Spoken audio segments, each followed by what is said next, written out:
Non, pas de manœuvre, simplement une action de communication. Chacun est bien conscient que tout ça va faire pchit et que ça n'a strictement aucun intérêt de se battre là-dessus, puisque ça ne se fera pas. Pour une révision constitutionnelle en fonction de l'article 89, il faut un accord plein et entier entre le Sénat et l'Assemblée sur un texte. Après quoi, vous allez au référendum ou au Congrès. Le temps moyen, puisqu'il n'y a pas de limite sur la navette entre l'Assemblée et le Sénat pour obtenir cet accord, le temps moyen c'est 9 à 10 mois. Nous sommes en décembre 2020. On ne peut pas commencer ce travail avant février, mars 2021. On va faire quoi?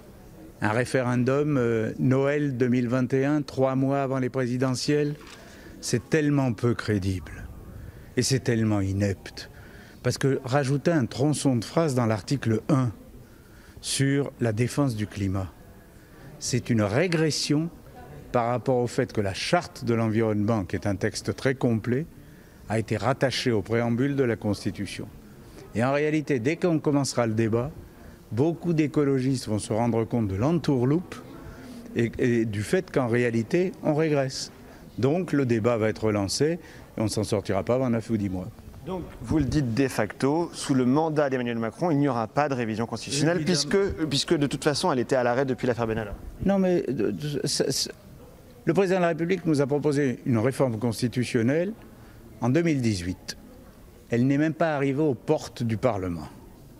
Puis il a changé le texte et nous a proposé une nouvelle réforme constitutionnelle en 2019.